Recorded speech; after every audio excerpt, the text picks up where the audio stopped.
So how does a guy who's literally studying to be a Catholic priest end up an imam? I mean, that's a huge leap, right? Well, today we're going to dive into the incredible story of Yusuf Rios.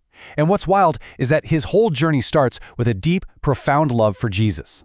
And this quote, man, it just perfectly sums up the whole puzzle.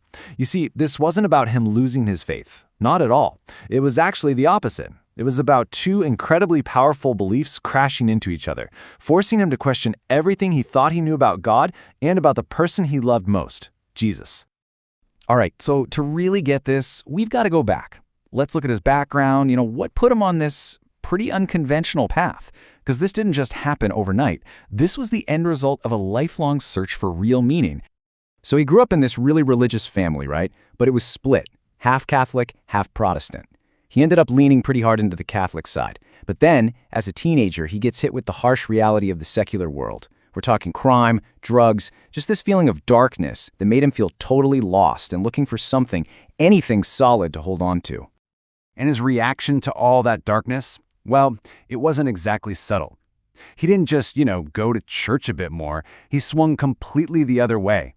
He wanted to basically abandon the world, detach completely, and just focus on the hereafter. That's how intense it was.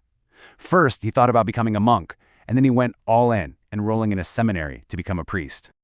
But here's the crazy part. The seminary, the one place that was supposed to make his Catholic faith rock solid, ended up doing the exact opposite. Instead of getting all the answers he was looking for, he just found more and more contradictions. And these were big ones he just couldn't sweep under the rug. And this was like the first major crack in the foundation of his belief. He's trying to square this circle, right? On one hand, you've got all the prophets in the Old Testament talking about the absolute oneness of God. But then, on the other hand, there's this idea that God himself became a human being. For him, it didn't compute. It didn't add up. And that led to another big problem for him, this idea that faith was somehow separate from real life. He's being taught that to be truly religious, you have to detach from the world, that things like marriage and having a family are somehow a lesser form of faith.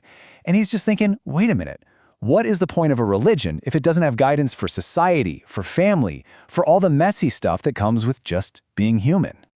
And, the questions just kept coming.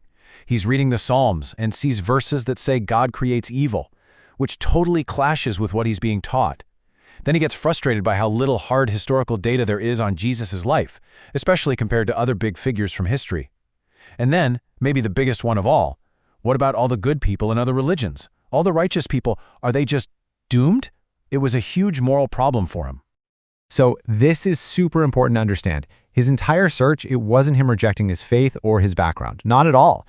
It was actually driven by this one really powerful desire, and it was all about the very person he'd built his life around. And this right here, this is the key to the whole story. He wasn't running away from Jesus, he was running towards him. He felt like the Jesus he'd been taught about was just incomplete. He had this desperate need to find the real, historical person. What did he actually teach? What was his mission? He wanted to get past all the layers of interpretation that had been added over the centuries. And then he stumbles onto something pretty shocking. He finds out he's not alone in his doubts, not even close. He learns that for the last 200 years, even Christian scholars, the experts, have been asking these same questions about whether Jesus ever explicitly said he was God. So suddenly, he's not some outsider just questioning things. He's on the same page as people deep inside the tradition. Okay, so all this intense searching finally leads him to a breakthrough. But his move towards Islam, it wasn't like flipping a switch. It really happened in two separate, distinct stages. He had to work through it piece by piece.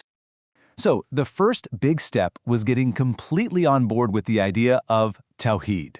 That's the core Islamic belief in the absolute, pure oneness of God. And for him, this was the answer.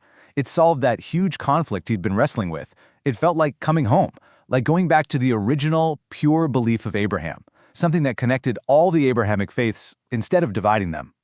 And he sees this clear, straight line, He's looking at the first commandment in the Bible, the Lord, your God, is one. And then he looks at the first half of the Islamic declaration of faith, the Shahada. There is no God but Allah. And he realizes they're saying the exact same thing. So he felt like, okay, I can accept this part. He basically took what he called a half Shahada. He declared there is no God but God, and just decided to figure out the rest later.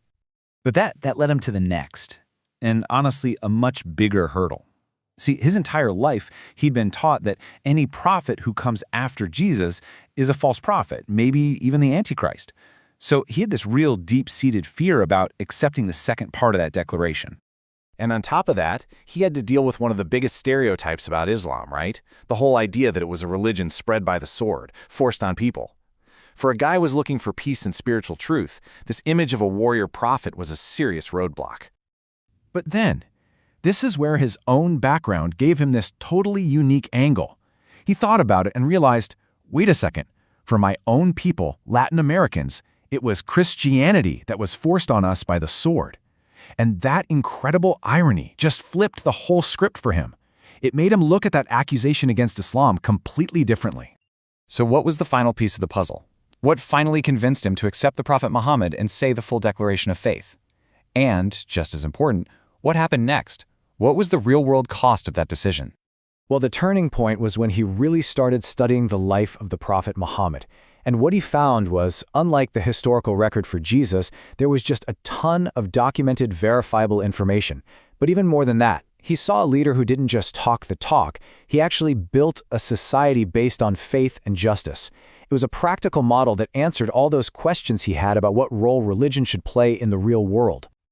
But the personal cost, it was huge, and it was immediate. His own mom pretty much rejected him. In her eyes, he was an apostate.